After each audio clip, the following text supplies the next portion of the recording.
Welcome to Physics Clinic. Today's topic is Class 11 Mechanical Properties of Solid. We are going to see that especially. Okay. So, this topic is very important. So, the topic is Mechanical Properties of Solids.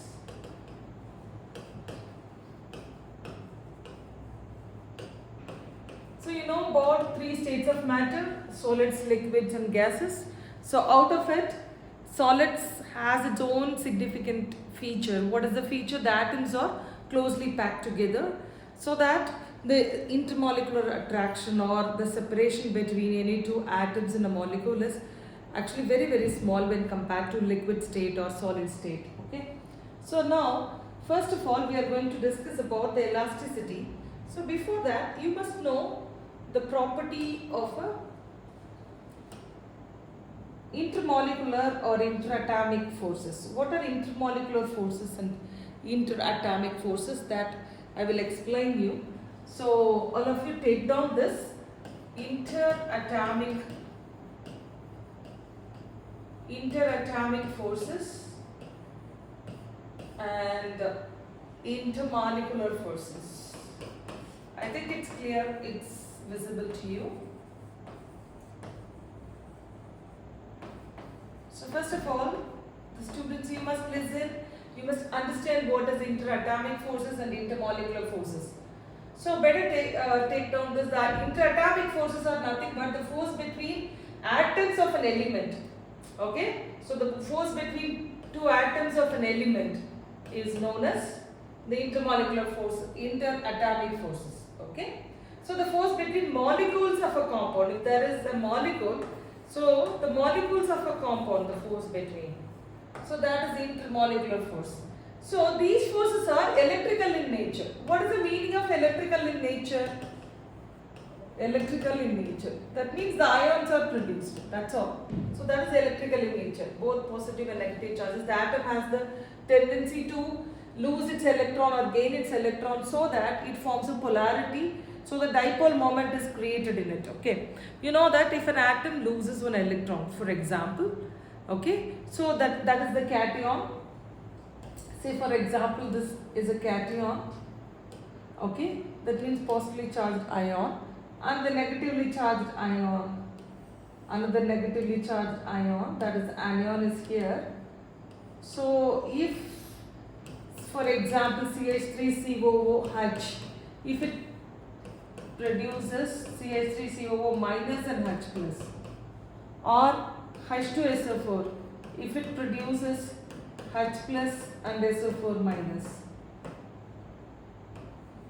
Okay, then if H2O produces H plus and OH minus.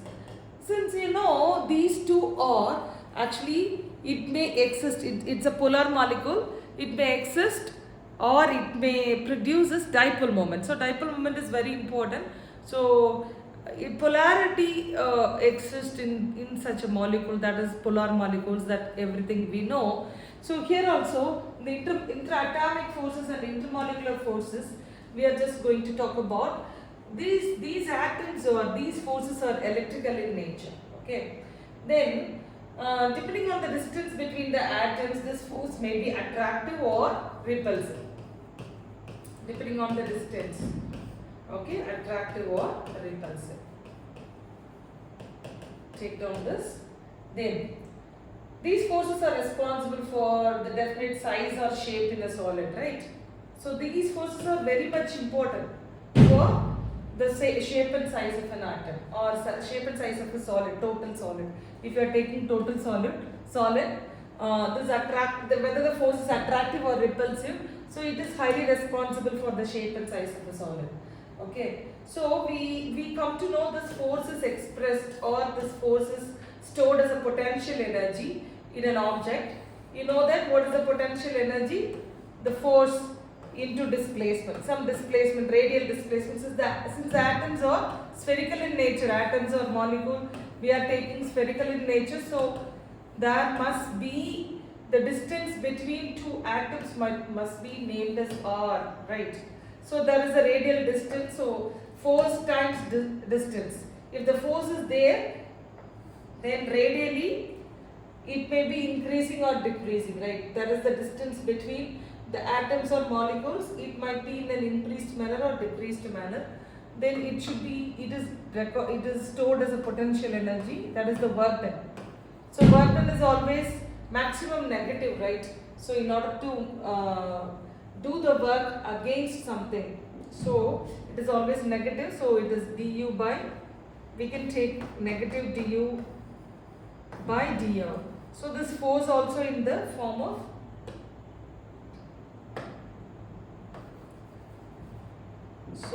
this force also in the function of the radial distance. F of r is equal to negative du by dr. Okay. So if you draw a graph like this, then you will be getting u of r is equal to u of r in the y-axis. Okay. Then the graph will be like this. Okay. So this might be the critical value, for example. Here only the peak value we can find. This is the peak value we can say.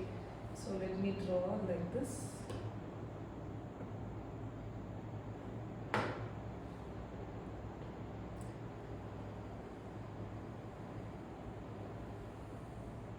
Okay, this might be the peak value. That is, here it is u naught, like this peak value, maximum value, and then this is the starting actually. So here the resulting interatomic force. So it is the resulting potential, interatomic potential is shown here.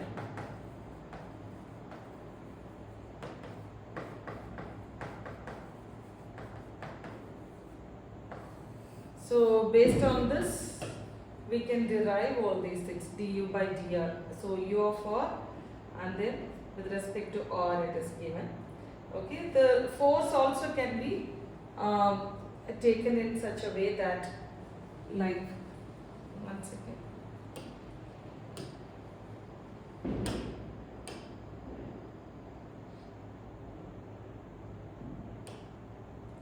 So we will do interatomic force also like this. Okay. See, for example, you are taking force along the y-axis, and then the same radial distance along the x-axis. Then here also you might have seen this kind of graph. So this is the value where the peak value of potential energy is there, maximum value. Okay. So we see that as the distance increases, the attractive force first increases.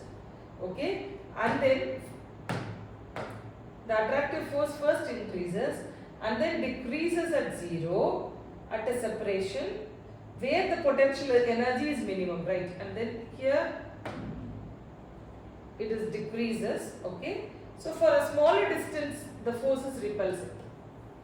For a smaller distance the force is repulsive. So this is very good point, you have to make a note of this. Okay, for a smaller distance of separation the force is repulsive. Okay, so then for example, for an attractive force, definitely it is associated with a larger separation. The separation must be in an appropriate manner so that you may receive the attractive force. The force might be attractive or repulsive. So based on this only the solid shape might be differing. Okay, shape and size we can say. So then elasticity. What is an elasticity? It is also a property of an object. This is very important. Okay, so what is elasticity? So it tends to regain, the body tends to regain its original shape or size or whatever it might be when it is given a force.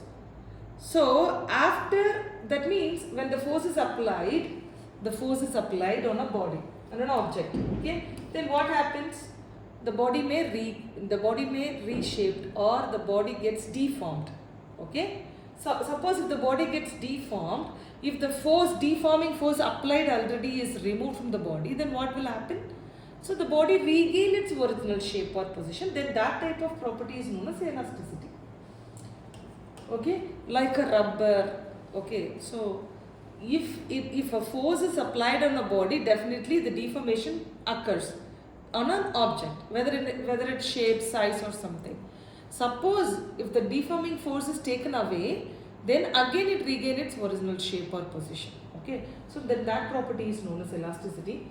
And then I've explained you about interatomic and intermolecular forces, right? This is very important for the shape and size of an object. So you have to analyze what is interatomic and intermolecular forces. Based on that, the atomic structure, atomic base is in the solid. Okay, so in a solid, maximum dipole moment exists.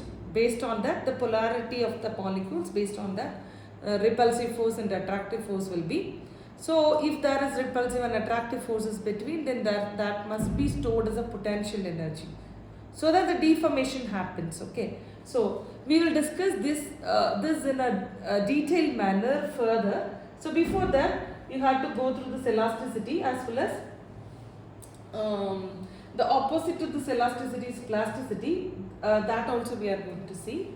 Okay, so what is a deforming force? If a force applied on a body, it produces a change in the normal positions of the molecules of the body. What is this normal positions? Normal means perpendicular positions. So deforming force, what is the deforming force? If a force applied on a body produces a change in the normal position. Okay, normal position means perpendicular position of the molecules of the body, which results in a change in the configuration of the body, either in length, volume or shape. Okay, then the force applied is called deforming force. Understood? Thus, the deforming force is one which, when applied, changes the configuration of the body. Okay, that means its dimensions might be changing. Okay, so that we'll see with some illustrations, so you can able to understand it properly. Then perfectly elastic body. What is a perfectly elastic body? Definitely it regains its original configuration immediately and completely after the removal of deforming force. This is very important. Immediately it has to come to its original shape or size. Okay. For example, it is called a perfectly elastic body. Quartz, Pascal Brand's force, however small the deforming force may be, is called perfectly plastic body. So perfectly plastic body, it is actually this portion is missed here. I am not conforming with the plastic body. So perfectly elastic body means it should immediately regain its original position. That's all. Okay. Then we will move on to plasticity. Actually, plasticity is the next property, which is the opposite property. If it doesn't regain its original shape and size, then definitely it is plastic. Okay. See, these are all the example for plastic. Okay. Plastic body, quartz and Pascal Brand's. Okay. If the force is applied, okay, then it doesn't changes to its again original shape and position, so that it is perfectly plastic body. Then we said we are applying a force, right? So where do we apply the force? The force must be applied in some area, right? The force must be applied in an area. That is very important here. So the stress is there. Stress is like a pressure. So what is the pressure on an object? So that is stress. Okay. What is the stress? The stress is the pressure on an object. So the pressure, how we are applying the pressure on it? See, for example, force per unit area. Restoring force per unit area. This is a kind of pressure. Okay. So this is stress. Okay. See, for example, some problem is given. This amount of compressive force is subjected to a human bone. The bone is 25 centimeter long and as an approximate cross-sectional area is given. Length and cross-sectional area is given. The bone is said to be a cylindrical one. Okay. And then, so then what is happening here? So if the ultimate compressive strength of the bone is this Newton per meter square, you know that what is stress here? Stress is Actually force per unit area. So force is measured in Newton, area is measured in meter square. And then if you are asked to find the dimensional formula, what is the dimensional formula?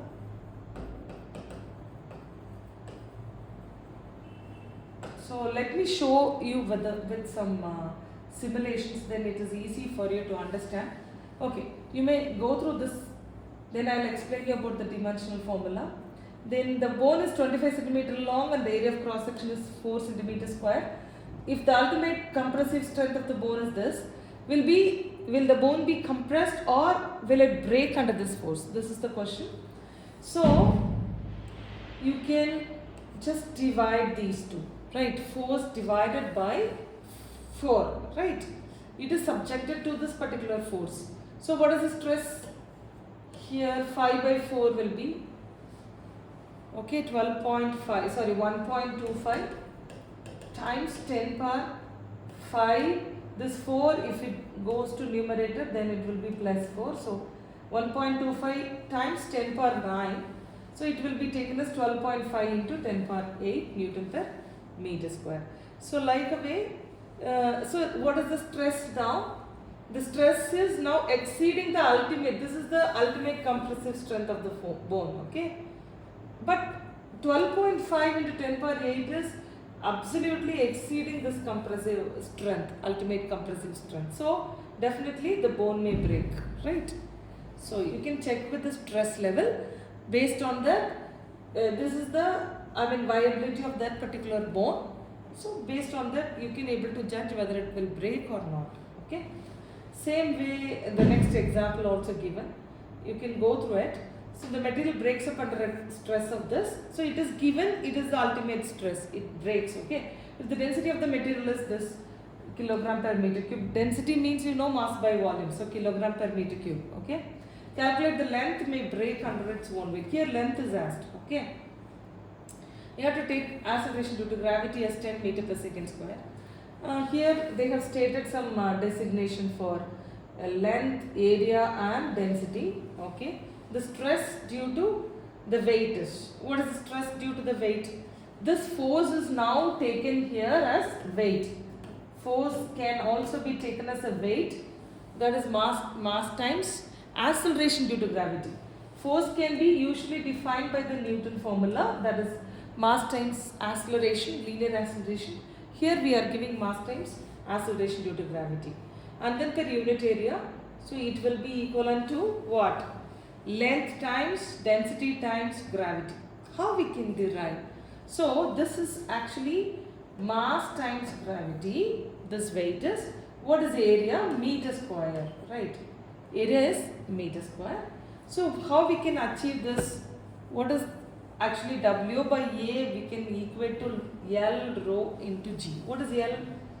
L is the, L is measured in meter. Rho is measured in mass by volume. Okay, volume is in meter square, meter cube. So this is mass. Okay, I will explain you with different notations. 1 second.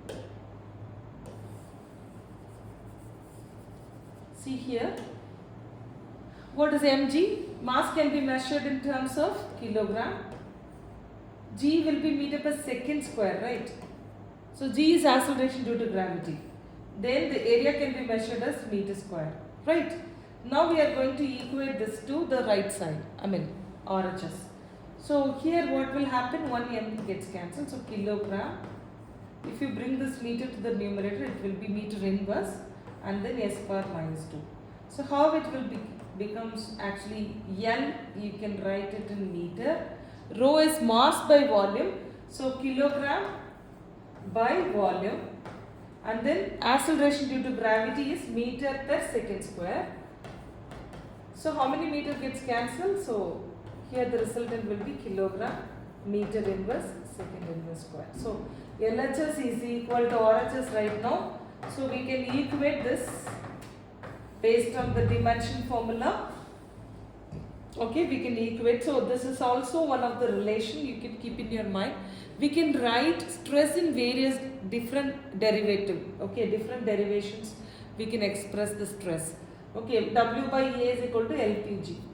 and then from here L into rho into G. This rho is density. So L is equal to, you can bring everything here. Okay. First of all, you can cut this gravity also if you want.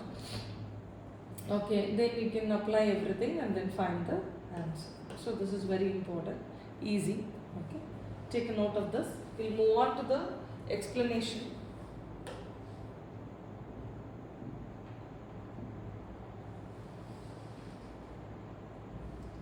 Let me show you.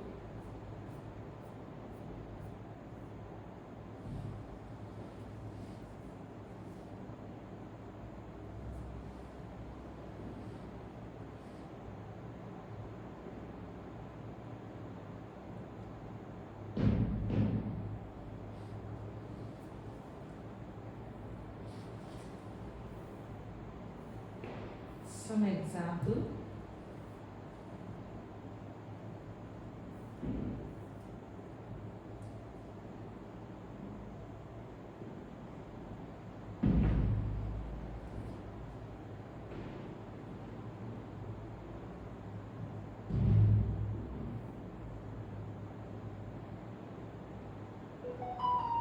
I think it's visible to you all. Okay. So we'll see with this.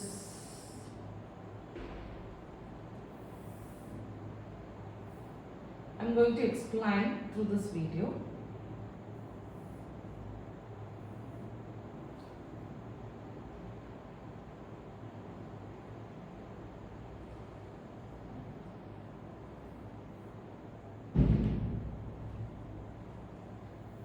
I think it is visible to you.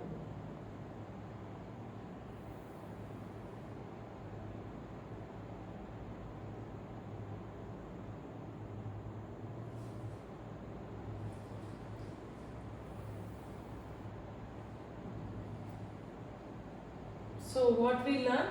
Stress, right? So the restoring force set up inside a body per unit area is called stress. So what is the stress now? It is a restoring force. Okay. So that means that is the deforming force we have learnt already. So that is a restoring force which is set up inside a body. Okay, inside a body per unit area. So this is again one more explanation you are getting. So you can write either deforming force or restoring force. Since the stress is applied for a elastic nature of an object, definitely this deforming force will be restoring force again. Okay. So for example, it shows this measured as the deforming force against, which is acting on the body per unit area, right?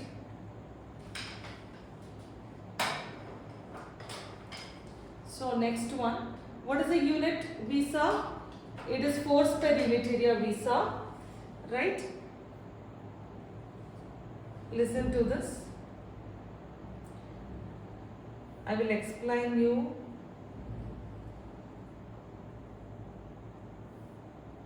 about the dimensional formula.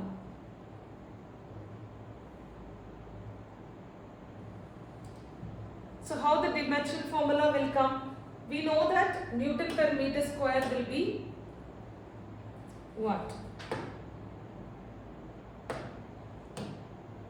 So what is the Newton per meter square? It is a unit. How can you write the dimensional formula? What is the dimension for Newton? Newton is nothing but it is a force unit, mass times acceleration. So mass will be measured in kilogram meter per second square. What is this per meter square means? You have to divide it by meter square. So force by area. So 1 meter gets cancelled. So you will be getting kilogram meter inverse S power minus 2. What is the dimensional formula? You know that kilogram, for kilogram capital mass, capital M. For length it is capital L. For time it is T. So what is the dimensional formula again?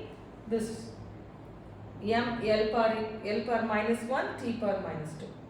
So this is the dimensional formula. Okay. Likewise it is coming. Okay. Then go through it.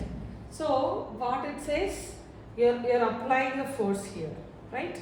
So we have seen there what type of force it is. Normal force normal force or normal stress we have learned, right? What is the normal force or normal stress? Actually,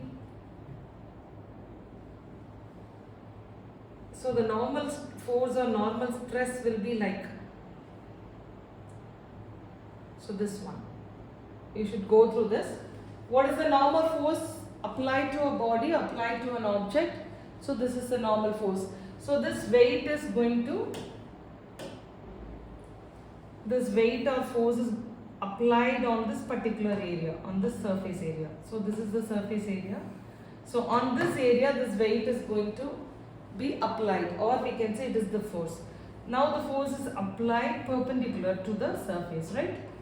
So it is known as normal stress. Okay. Then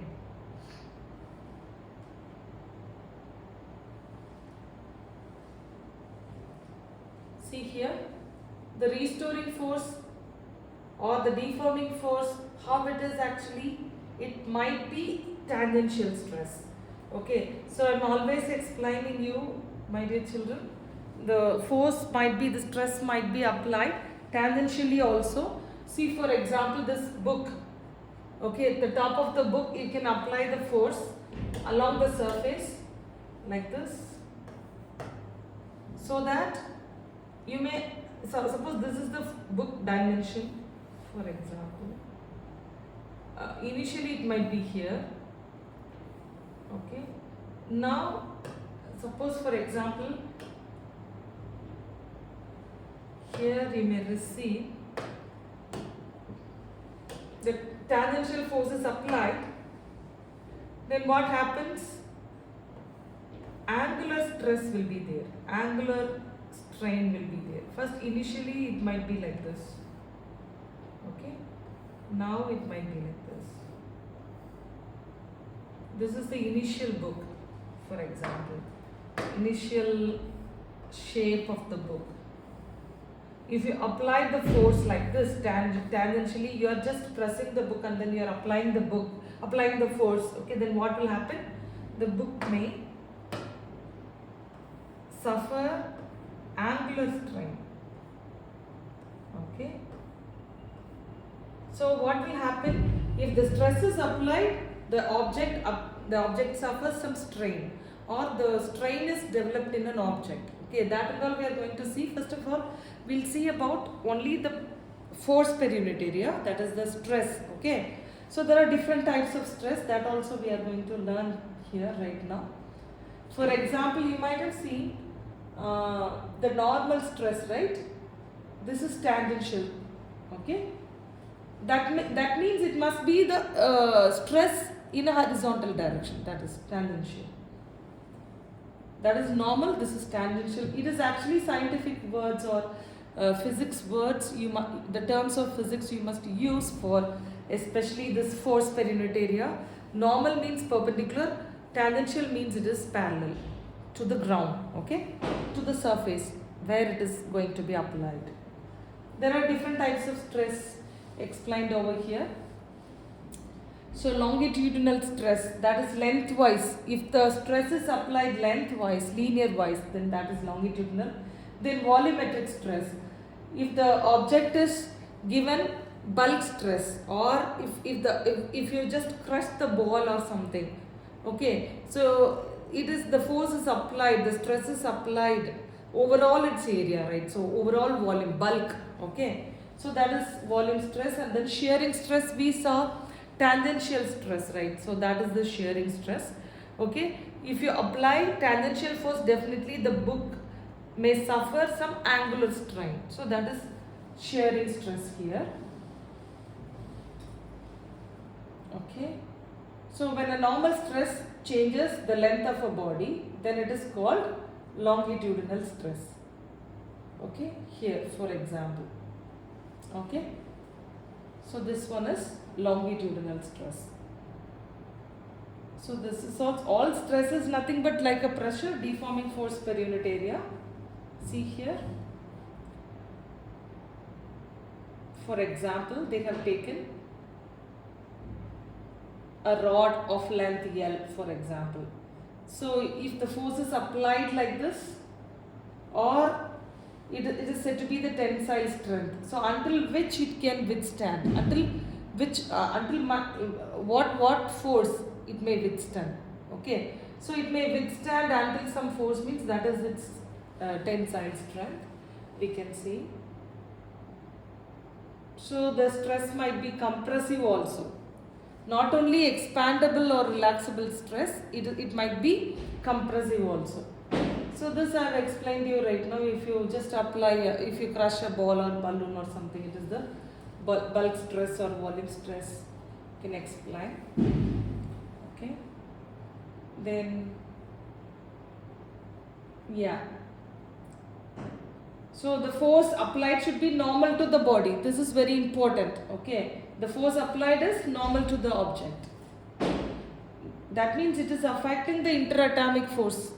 Okay. That means intermolecular force also. Bulk stress also we can use to say volumetric stress.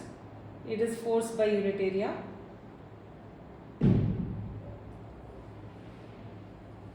So everything is pressure, then shearing stress. So already we saw about this tangential stress must be there. So it develops some angular strain in it, right? So this is tangential force. Or this stress is known as, what type of stress it is? Shearing stress. So we are going to learn about more we know Newton's law, third law, for every action there is an equal and opposite reaction. This is a kind of an action on a body. The stress is a kind of an action. If that force is applied, there must be equal and opposite force, right? So that is the strain developed in an object. So that and all we are going to see in the next.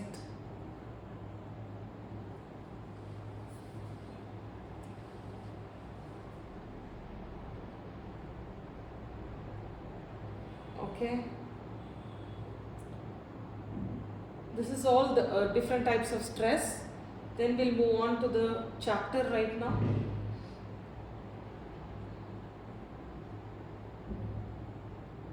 Okay.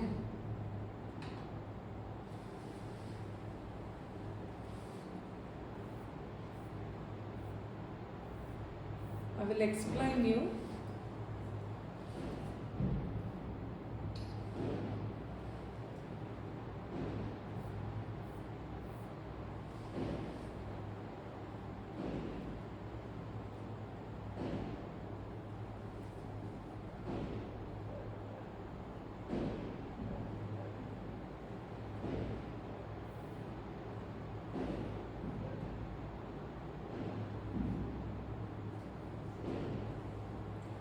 From the NCERT book, we'll see. So we saw now what is elasticity and plasticity. So elasticity and plasticity are opposite actually. This is elastic behavior of solids. It is clearly explained in this. It is a spring ball model for the illustration of elastic behavior of solids. What it is explained here? Each atom or molecule is surrounded by neighboring atoms or molecules. They are bonded together by interatomic and intermolecular forces. This only I have explained you right now. Okay. So when a solid is deformed, the atoms or molecules are displaced from their equilibrium positions, causing a change in the interatomic distances. So when the deforming force is removed, the interatomic forces tend to drive them back to their original positions. Okay. So thus the body regain its original shape and size. So this is what it is happening. So for example, the restoring mechanism can be visualized by taking a model of spring ball system, which is shown in this figure. Okay. So here the atoms get separated by means of this spring. Okay. If there is force of attraction between these two molecules, then what will happen? The spring gets compressed and then it becomes close together. Okay. And then after this force, there is a force applied over here. If the force or stress is applied on it, okay, in this particular area, then what will happen? This atom tends to, or compressed, if the compressive force is applied in this point and then in this point, okay, top and bottom, like there is an atom at the top and the bottom, okay, so it experiences force of attraction, so like a spring action, okay. Then if the deforming force is again taken away, then what happens? It again regains its original position, comes to its original position. So this is the spring ball model, okay. So that is what explained here. Robert Hooke, he is a famous physicist, okay. He performed experiments on springs and found that the elongation produced in a body is proportional to the applied force or load. How much force is applied? So that much of relaxation or compression we can experience. It is experienced in a spring, okay. So we saw this kind of stress, right? All stress we saw. What is tensile stress, compressive stress, everything we saw. I will explain you about the strain. What is a strain? I told you, if the stress is applied on an object, a strain is developed. A strain is produced in an object. Okay? That means deformation occurs, right? That deforming its shape, size or something. So that is said to be the strain. So it is the cause. The stress is a cause. The strain is the what effect we can say. Cause and the effect. Okay? So based on the stress, the strain is developed in an object. Okay? So the strain can be written as, suppose if there is linear stress, if the linear stress is applied on an object, there must be linear strain. Okay? So this is, we saw a rod is applied a force like elongated force also be applied. Suppose if this force is, here the force, here the force at the outside, it is just moving away from it, then what will happen? The rod gets elongated. Now the original length L is now elongated with the change in length, that is delta L.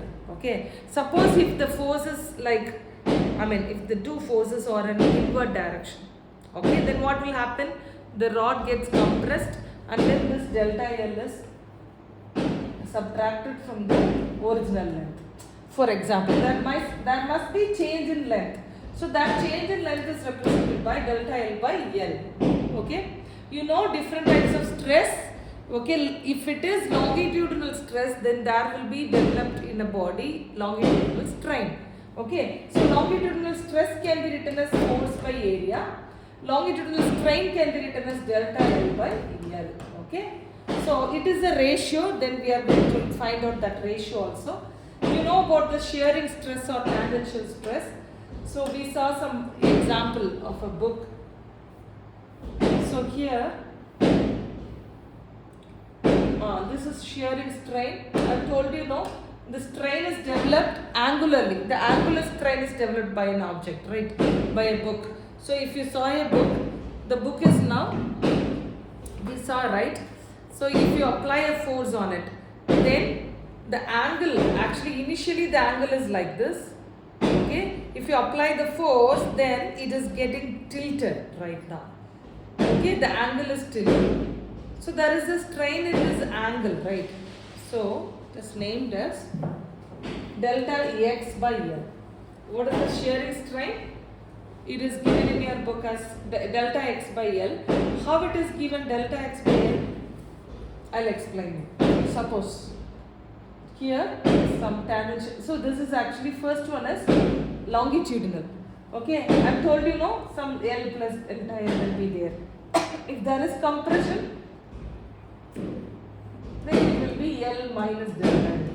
Okay, I'll explain it again.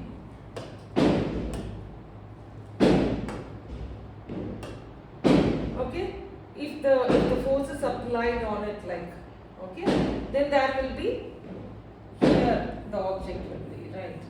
So L minus delta. Okay. So what will happen if the tangential force is applied? The tangential force is applied. Now there is an angular strain developed in an object. Initially it is right circular cylinder.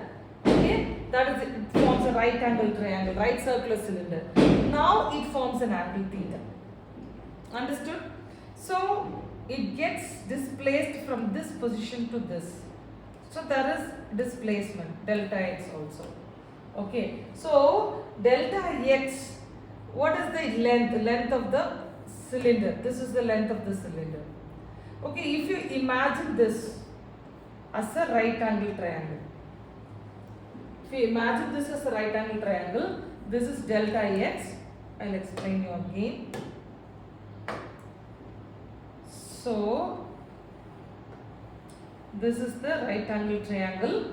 Delta x will be the opposite of, actually the angle considered. The opposite of theta will be delta x. So this will be opposite side. And then this is hypotenuse. And then this is adjacent, right? So adjacent side is L. Opposite side is delta x. We know these two sides, opposite and adjacent. Okay. So what is the ratio connecting between opposite and adjacent? Adjacent, that is tan theta. So shearing strain will be delta x by L, that is equal to tan theta. Is it clear for you? Suppose when theta is the angular displacement of the cylinder from the vertical. So the same what I have explained, it is given here. Usually this theta is very small, right? If you are applying tangential stress, it may not be in a very fast manner. So it is very less. So that we can neglect all the trigonometrical ratios also. If the theta is very small, we can neglect tan. So you can simply take as theta, like 10 degree or something. Okay. So for example. And then, so shearing stress here explained. It is very clearly explained. You just better go through this. This is bulk, right? Bulk stress. Keep in your mind always, if theta is very small, definitely we can neglect all the trigonometrical ratios. Okay, tan theta can be approximately equated to theta.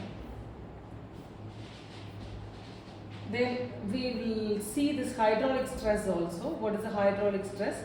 The body develops internal restoring forces, okay, that are equal and opposite to the forces applied by the fluid. Okay. So the body restores its original shape and size when taken out from the fluid. So the internal restoring force per unit area in this case is known as hydraulic pressure. Okay, hydraulic pressure or hydraulic stress. Okay, so and then the strain produced by this hydraulic pressure is called volume strain. Understood? So and is defined as the ratio of change in volume. So this is the volumetric strain. Okay. This is volumetric strain. Okay. So since the strain is a ratio of change in dimensions to the original dimension. So it is the ratio, right? So the numerator also the same dimension, the denominator as the denominator. So both can cancel. So it is a ratio. It doesn't have any dimension or dimension, right? So then Hooke's law we'll see. What's Hooke's law? Stress and strain take different forms in the situation. So for small deformation, stress and strain are proportional to each other. So this is what the Hooke says. So he's a physicist. We saw Robert Hooke. He performed so many experiments to prove the different kinds of stress, different types of stress, right? Which is producing different level of strain in a body. If it is elastic body, definitely it regains its original shape and size. If it is plastic, then it won't. Okay, so this is what he examined. So stress is directly proportional to strain. That is equal to, always in physics we saw, if someone is proportional to someone, something is proportional to something, then definitely it is equal to some constant. That constant is known as K. It is proportionality constant and it is known as modulus of elasticity. So modulus of elasticity can be written as stress by strain. So there are different types of modulus of elasticity we are going to see. Okay, so Young's modulus, rigidity or bulk modulus, and then shear modulus. These three modulus are discussed in your book. We are going to discuss in detail. Before that, stress strain curve should be explained. I have explained everything about the stress strain curve. Okay, typical curve I have explained in another video. Okay, I have sent. Definitely, I'll just mention that link in a descriptive box. Definitely, you can go and watch it over. So this is clearly explained in that video. Okay, how much the tensile strength will be. Okay, so that is explained in that. Now we'll see the moduli of elasticity. Moduli is nothing but it is actually the plural form of modulus. As we have discussed, there are three different types of modulus we saw. So Young's modulus, it is characterized designated by letter Y. Okay, Young's modulus is always denoted by letter Y. So we know that what is this? What is the sigma and E? Sigma is nothing but it is the longitudinal stress they are taking, or the stress must be tensile or compressive, right? Tensile means, you know, if a rod is applied with the force, okay, this will be tensile. So until which it withstands. So this is tensile. What is compressive? If the force is inward, then that is compressive. Okay, it is tensile, it is compressive. So it must be tensile or compressive. So it is characterized by a letter designated by a letter sigma, and then it is actually strain, longitudinal strain, it is designated by epsilon. So sigma by epsilon, that is equal to Y. You know that F by A is stress, and dimensional change will be actually this delta L by L, change in length by original length. So you will be getting this ratio. So it is also, it is dimensionless quantity we saw. Okay, so you know that we can able to write all these things. So it is dimensionless. So only we are taking this pressure unit. What is the pressure unit? Pascal. So we are taking only the pressure unit. Here some data are given in your book. It is very interesting data and easy data only. You can go through it. So which is the best strength it is having, right? Tensile strength or ultimate strength we can. So usually you have to use this word. This is the ultimate strength of the particular material. So after that it won't be elastic. It will break. Okay. So all the substances tested under compression, it says. Only under compression it is given, the data will be. So what is the aluminium, copper, iron, okay, then steel, glass, concrete, wood, bone, polystyrene.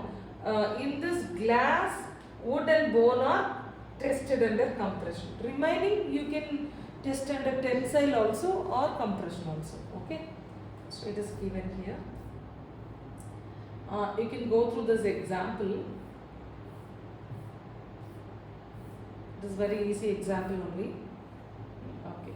Then we will discuss about the determination of Young's modulus of the material of a wire shortly. Thank you.